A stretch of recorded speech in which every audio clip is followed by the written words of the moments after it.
Hello student, स्वागत है BK classes में। स्टूडेंट, अगर आप क्लास 12th में और बोर्ड एग्जाम देने वाले हैं तो मैं आपके लिए लेकर आया हूँ एक मोस्ट इम्पॉर्टेंट वीडियो।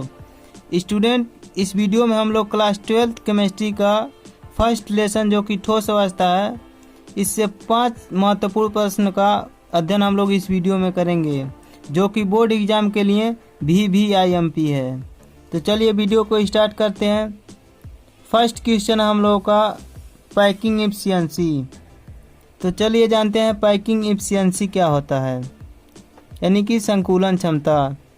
किसी क्रिस्टल संरचना में संपूर्ण आयतन परमाणु द्वारा जितना आयतन घिरा रहता है उसे संकुलन क्षमता कहते हैं। यानी कि किसी क्रिस्टल संरचना में संपूर्ण आयतन परमाणु द्वारा जितना आयतन घिरा रहेगा उसी को संकुलन क्षमता कहते हैं। इसका सूत्र होता है PE बराबर कुल गोले का आयतन बटे यूनिट सेल का आयतन। यूनिट सेल मतलब एकक कोष्ठिका गुणे 100। नेक्स्ट क्वेश्चन हम लोग का अगला भी बोर्ड एग्जाम के लिए बहुत इंपॉर्टेंट है, कोऑर्डिनेशन नंबर। तो चलिए जानते हैं कोऑर्डिनेशन नंबर क्या होता है, यानी कि उप सहसंयोजन संख्या। आयनिक ठोसों में किसी आयन के चारों ओर विपरीत आवेशित आयनों की संख्या को उप सहसंयोजन संख्या कहते हैं। यानी कि किसी आयनिक ठोस में किसी आयन के चारों ओर विपरीत आवेशित आयनों की संख्या को उप सहसंयोजन संख्या कहते हैं। नेक्स्ट क्वेश्चन हम लोग का पॉइंट डिफेक्ट, यानी कि बिंदु दोष। तो चलिए जानते हैं बिंदु दोष क्या होता है। किसी क्रिस्टल में परमाणु या आयनों की क्रमबद्ध व्यवस्था में उत्पन्न दोष को बिंदु दोष कहते हैं। ये दोष धनायन और ऋणायन के अपने उचित स्थान से हटने के कारण होता है। यानी कि किसी क्रिस्टल में परमाणु या आयनों की क्रमबद्ध व्यवस्था में उत्पन्न दोष को बिंदु दोष कहते हैं। यह दोष धनायन और ऋणायन के अपने उचित स्थान से हटने के कारण होता है। यानी कि जो धनायन और ऋणायन होते हैं वो अपने उचित स्थान छोड़ करके क्रिस्टल से बाहर निकल जाते हैं, इसी को बिंदु दोष कहते हैं। नेक्स्ट क्वेश्चन है अगला साटकी दोष। ये भी बोर्ड एग्जाम के लिए बहुत इंपॉर्टेंट है। तो चलिए जानते हैं साटकी दोष क्या होता है।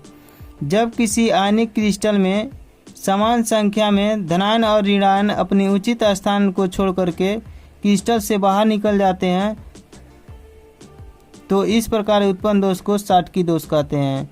यानी कि जो धनायन और ऋणायन होते हैं वो समान संख्या में अपने उचित स्थान छोड़ करके क्रिस्टल से बाहर निकल जाते हैं, इसी को हम लोग साटकी दोष कहते हैं। जैसे ये मान लीजिए कोई क्रिस्टल है, देखिए इस क्रिस्टल में समान संख्या में धनायन और ऋणायन अपने उचित स्थान छोड़ करके क्रिस्टल से बाहर निकल गए हैं, इसी को साटकी दोष कहते हैं। यानी कि एक प्लस निकला और एक माइनस, दोनों समान है, दोनों समान संख्या में जब बाहर निकलेंगे तो साटकी दोष होगा। और इसका एग्जाम्पल होता है NaCl यानी कि sodium chloride, KCl, KBr, AgBr, CaCl यानी कि सीजियम क्लोराइड। अगला हम लोग का साटकी दोष की विशेषताएं। तो चलिए जानते हैं साटकी दोष की विशेषताएं। इसमें धनायन और ऋणायन का आकार लगभग समान होता है।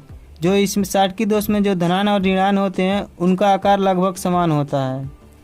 इसकी CN संख्या उच्च होती है। CN संख्या मतलब इसकी उप सहसंयोजन संख्या उच्च होती है। तीसरा है इसका घनत्व तो कम होता है। यानी कि जब धनायन और ऋणायन समान संख्या में क्रिस्टल से बाहर निकल जाते हैं इसका घनत्व तो कम हो जाता है। अगला क्वेश्चन हम लोग का फ्रेंकल डिफेक्ट, यानी कि फ्रेंकल दोष। तो चलिए जानते हैं फ्रेंकल दोष क्या होता है। जब किसी आयनिक क्रिस्टल में जब कोई धनायन अपनी उचित स्थान छोड़कर अंतराकाशी वाले स्थान में चला जाता है तो इस प्रकार उत्पन्न दोष को फ्रेंकल दोष कहते हैं। यानी कि क्रिस्टल में जो धनायन होता है वो अपनी उचित स्थान छोड़ करके अंतराकाशी वाले स्थान पर चला जाता है, इसी को हम लोग फ्रेंकल दोष कहते हैं। जैसे मान लीजिए इसका फिगर है, जैसे हम मान लीजिए प्लस है, माइनस है, प्लस है, माइनस है, माइनस है, प्लस है। यहाँ पर प्लस अपने उचित स्थान को छोड़ करके अंतराकाशी वाले स्थान पर चला गया, यानी कि इसके बीच में चला गया है, इसी को फ्रेंकल दोष कहते हैं।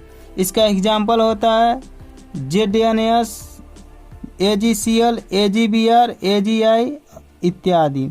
यानी कि जो AgBr होता है वो साटकी दोष और फ्रेंकल दोष दोनों में पाया जाता है। अगला है फ्रेंकल दोष की विशेषताएं। फर्स्ट हम लोग का इसमें धनायन का आकार ऋणायन से छोटा होता है। यानी कि जो फ्रेंकल दोष होते हैं इसमें धनायन का आकार ऋणायन से छोटा होता है। दूसरा है हम लोग का इसकी CN संख्या निम्न होती है। यानी कि फ्रेंकल दोष में उप सहसंयोजन संख्या निम्न होती है।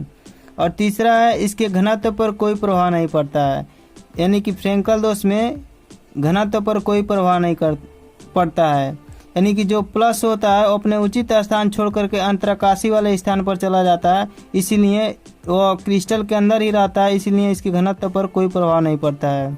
उम्मीद करते हैं कि यह वीडियो आपको अच्छी तरह से समझ में आ गई है। यदि आप चैनल पर नए हैं तो चैनल को सब्सक्राइब कर दीजिए और वीडियो पसंद आए तो वीडियो को लाइक कर दीजिए।